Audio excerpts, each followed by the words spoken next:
Okay guys, here we are with spin tires. It's been out for a little bit. I played about 20 minutes to kind of learn the controls just a little.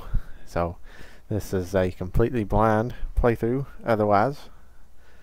And I'm just going to start a new map. And you can see here there's more than one map. There's actually 5. I think the volcano is pretty recent and hardly anybody's seen it. I know there's a few videos out right now, but nothing very in depth. But I'm just going to start here on the coast. I'm going to play in the hardcore mode, and the difference is you cannot rescue to garage, you can't skip forward in time, you can't diff lock engage when you're in automatic transmission, and then your fuel consumption is also a little higher.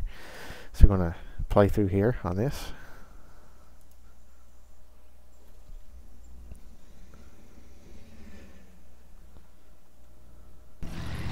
Okay, so here we are in what you'll see when you first start.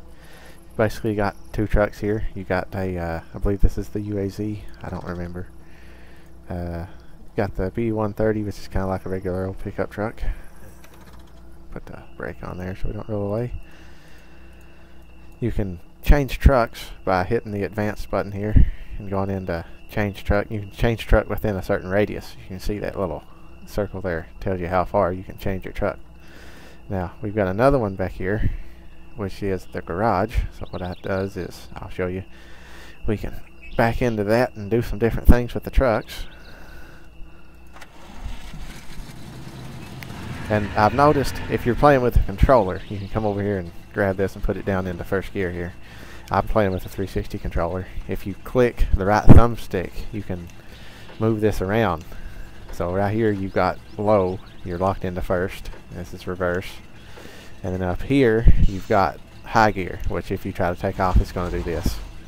You have to actually be rolling to use this gear. And over here and up is your automatic mode. And then I have to come back over and drag it back down again with the mouse. So we'll go over here. And if I turn the brake on, it probably help, or off. We'll go over here and I'll show you the garage. You can do some different things here, add different attachments. Like for this particular truck, the only thing you can do with it as far as wheels, you can add chains. And if you're not real familiar with this sort of thing, these chains, I don't think you can see them, will actually have like little teeth on them. And this will kind of help the truck dig down and get some traction. You've also got different add-ons here that you can install and uninstall.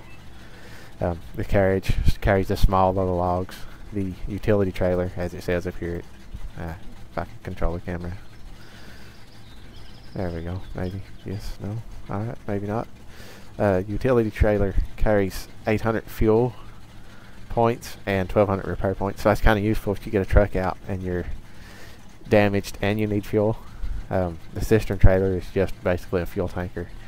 And then to install those, you have to take the carriage off, put the tractor on. Now you can pick these up because they're actually trailers, so they'll use this tongue, and as you change, you'll see back here, they'll actually use the tongue to hook up to the truck. We're going to take that off, put the carriage back on there, and the UAZ over there, you can go into your map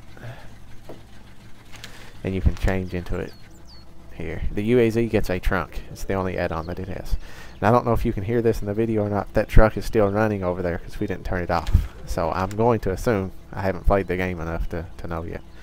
I'm going to assume that if you leave it running, it will eventually run the fuel out. So if you're done with the truck, it might be a good idea to turn it off.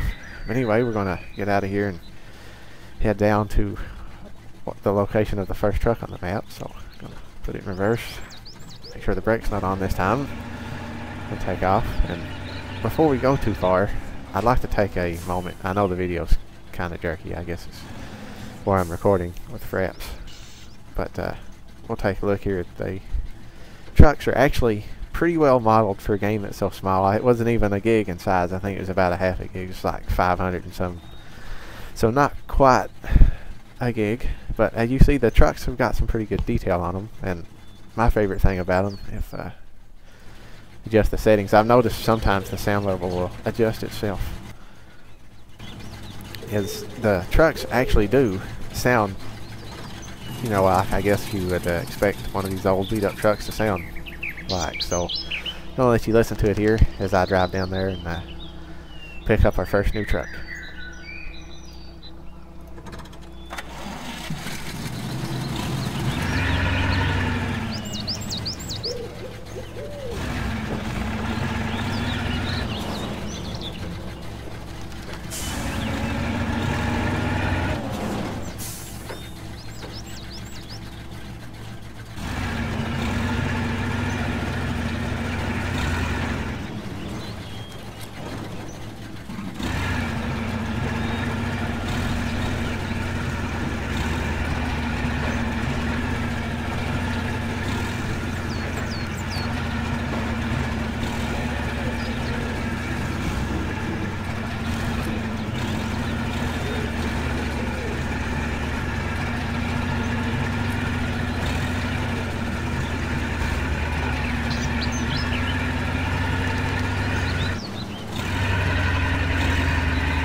I guess now may be a good time to talk about this. Is some vehicles have all-wheel drive, this one doesn't. I think this may be the only vehicle that does not have all-wheel drive and the diff lock.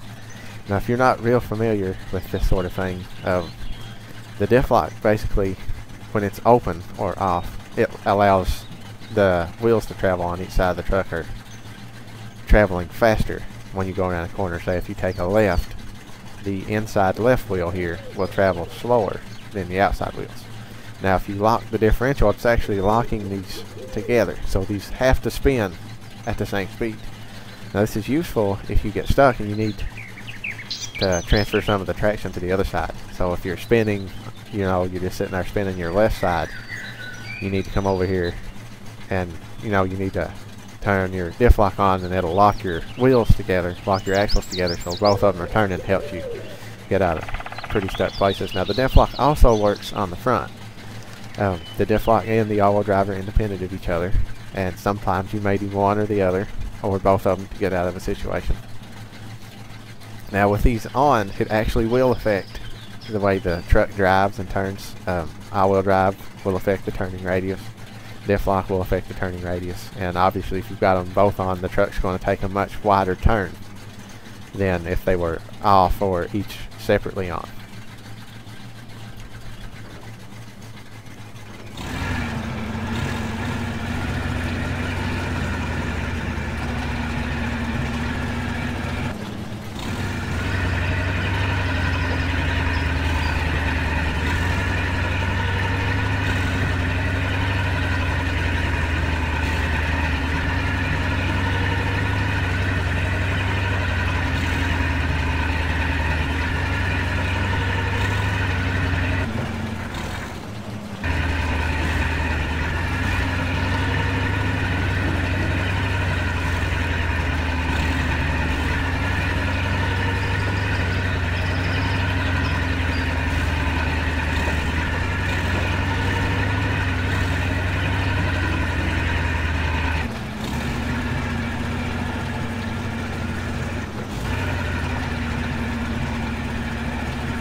And another thing here I want to kind of show is, as you can see, there's a compass up here, and this red on it is pointing actually towards, we'll pull the map up, it's actually pointing to the lumber mill. So the lumber mill's over here, and it's, you know, it's telling us if we go this direction, this is where we can get a load of logs to take to our objective.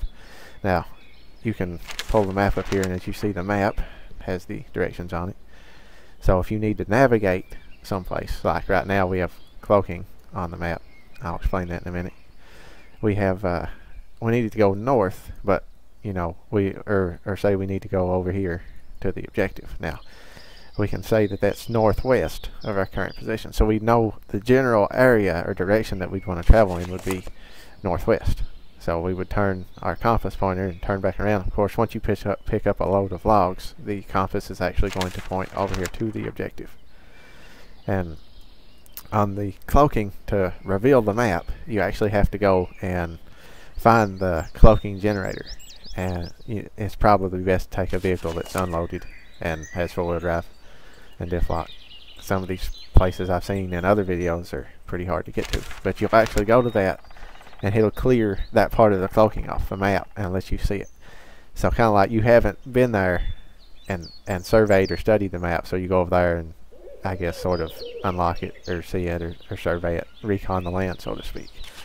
We'll go here, and I think my lights are on. The lights on? Yep, the lights are on. We'll switch trucks. And as you can see, this truck does have a crane, and it is functional. I'm going to try to show that working here in a minute. I don't know how successful I'll be, but we'll get over here and pick us up some lumber. Now, I noticed that the smoke in this game, when you start a truck, will actually interact with the ground, and the smoke will bounce up off the ground, so you can kind of watch for that. It's kind of neat.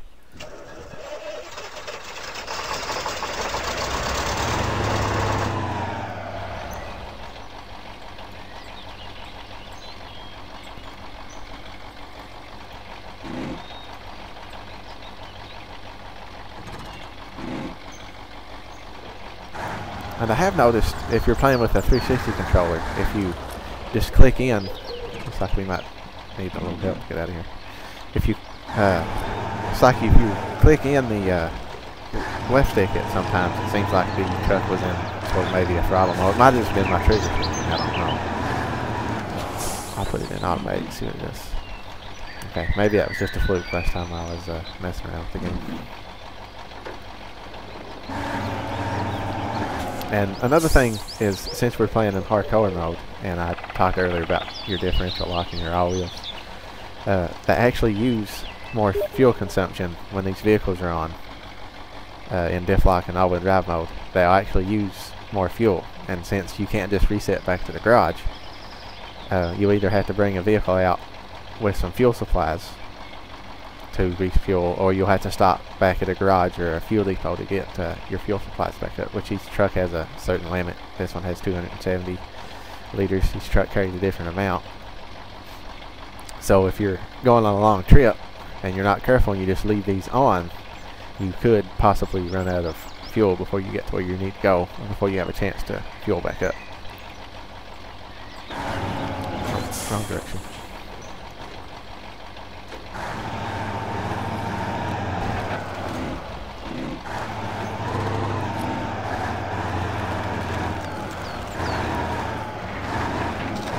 And you can knock some of these smaller trees down with this truck.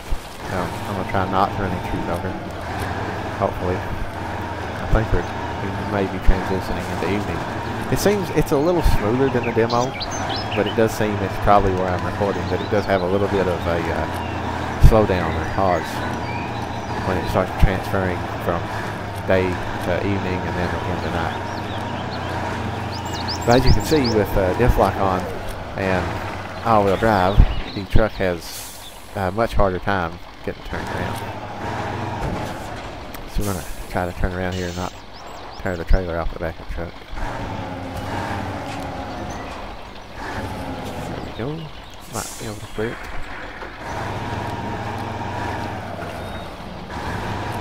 I don't think you can load out of these logs. I tried it earlier, and unless I was doing something wrong, I'm not sure that you can actually load out of these. But you do have to have your truck and trailer straight before you can take on a load. It'll tell you that you might be a good time to show it if you want to show it. You need to align your truck. Yeah, see, position your truck properly. So basically, you need to get your trailer and your truck sort of straight, which can be kind of hard to do if you're in deep mud like we are right now. The trailer doesn't really want to turn and cooperate with us.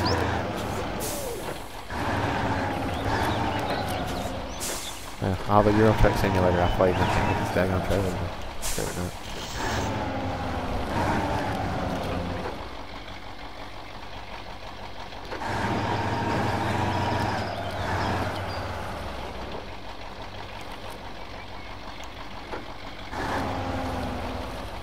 We about got it, and I jacked it up.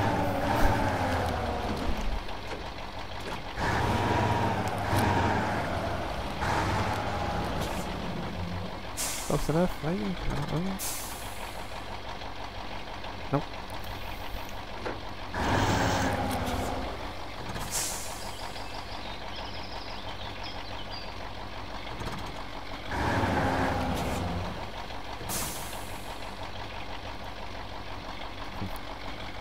What am I missing here? Let's not be quite exactly straight.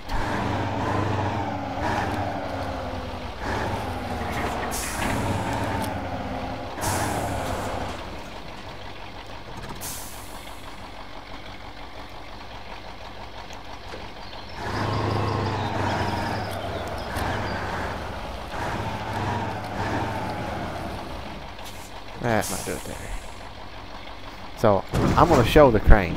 I don't think you can load from those. I tried last time. I know the crane does work. I've seen it work in videos, so I'm just not exactly sure how it works. If we can get the camera turned around here a little better. You can see that the truck actually has, when you put the crane cart on it, it has little sort of anchors. So we can extend those out, flip them down, and it'll actually push the truck up. So I don't know if that's a very good place since it's kind of angled, but we'll grab the crane here and move it around, and you can use it with the 360 controller. It just takes a minute to get used to it. And you can actually damage your truck if you slam the crane into it, so it might be something you want to watch out for. But if we can get turned around here, you can spin it around. I know you can actually pick up the logs. I'm just not exactly sure how to pick up the logs. But even if you don't use the crane, there is a use for it other than picking up logs. As you can see here, as I move the crane around, the weight of the truck will actually shift around with it. So if you needed to transfer some weight onto one side of the truck or the other, if you get kind of lopsided or stuck up on an incline, you can actually use the crane to transfer some of your weight, or come over here and push your truck up. So if you get turned over, you can actually kind of realign your truck with this. And I think it may actually be possible to pick up rocks, but I don't know. I've not seen anybody do it. I do know the rocks have their own physics, so I suppose it's possible. Anyway, we'll put this back, restore, put the anchors back, drop out of this. Another thing to notice is the way this truck is set up with this trailer. The logs are actually on the truck, so if you try to detach the trailer and get out from under it and get away from it, you're going to lose the load of logs. So if you think, you know, I'm stuck, I'll leave my trailer. When you detach it, the logs despawn across with it. And I've seen a couple of people ask about building bridges with the logs. As far as I know, when the logs are loaded onto the truck, they're a solid unit, so you can't actually just break them back down and use them to build a log bridge. If you could get the logs individually on the truck and then ferry them, say, a few at a time, you might be able to do something with them, but I don't know. I've not seen anybody do anything like that before. But basically, that should cover looking at the game, how it looks, some of the controls, a couple of the maps, things like that. So I'm probably going to cut this video short here, and the next one I think I'm just going to try to take this first set of logs to the objective. May not be a lot of talking in it, may just be for show, but I just wanted to show a couple things about it. If I could learn how to use the camera, it'd be really nice. It's a little odd. May just be over here in the lumber yard, but that should give you a brief explanation of the controls, or at least some of the objects in the game do the diff lock, the all-wheel drive, how to move things around. So I'm going to end that one here and pick up in a little bit.